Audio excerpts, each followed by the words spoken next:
더 무빙커피에 오신 여러분들을 환영합니다. 오늘 아침에 나눌 한 잔 말씀은 창세기 17장입니다. 창세기 17장은 하나님께서 아브라함에게 다시 한번 언약을 말씀해 주시는 장면입니다. 특징적으로는 아브라함의 이름이 아브라함으로 바뀌게 되고요. 아브라함은 여러 민족의 아버지라는 뜻입니다. 하나님께서는 아브라함을 통해서 민족들이 나오고 왕들이 나오게 된다고 말씀하십니다. 어제 사레의 여종 하갈을 통해서 이스마엘을 낳게 된 것은 아브라함의 연약함이었습니다. 그러니까 아브라함에게 다시 언약의 말씀을 전하시는 하나님은 아브라함이 잘해서 또는 믿음의 좋은 모습들을 잘 보여주어서가 아니라 그의 연약한 모습을 그대로 품어주시는 하나님의 마음을 우리가 엿볼 수 있습니다.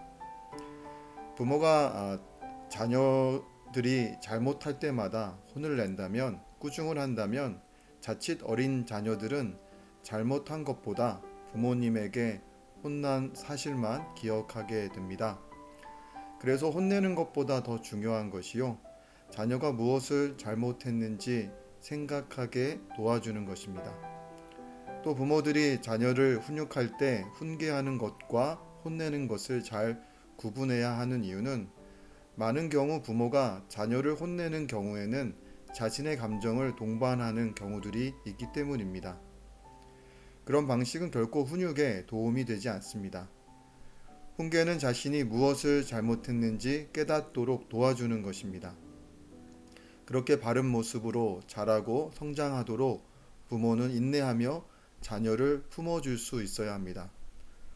바로 오늘 말씀이 그렇습니다. 하나님께서도 연약한 아브라함의 잘못을 보시고 다시금 찾아오셔서 그에게 언약을 말씀해 주시고 계십니다.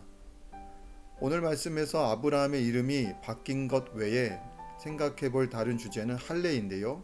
할례는 이후 이스라엘 백성들이 하나님의 자녀임을 고백하는 믿음의 증표가 됩니다. 믿음의 증표란 하나님과 우리가 부모와 자녀의 관계를 맺은 약속이라고 할 수 있습니다.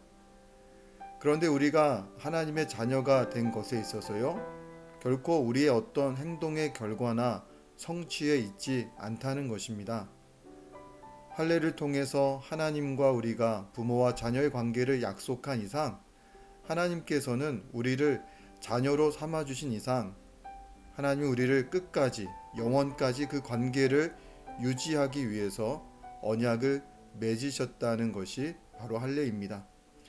문제는 우리의 죄성이, 우리의 연약함이 하나님과의 그 언약을 유지시키는데 걸림돌이 될 수 있다는 것인데요. 하지만 우리의 그 연약함도, 우리의 모든 죄도 하나님께서 대신 짊어지시겠다라는 그러한 결심으로 우리에게 보여주신 것이 십자가입니다. 그러면 우리는 어떻게 믿음의 자녀로 성장할 수 있을까요? 우리를 사랑하셔서 오늘도 우리와 맺은 그 언약에 신실하게 일하시는 그 하나님을 의지함으로 우리가 믿음의 성장을 이루어 갈 수 있습니다. 바로 할례를 통해서 하나님께서는 아브라함을 더욱더 신실하게 돌보시고 인도해 주시겠다라는 그 언약에 기초한 것이 바로 아브라함을 통한 믿음의 성장을 우리가 보게 됩니다. 그래서 이 사실을 고백할 수 있다면요, 결코 교만할 수 없습니다.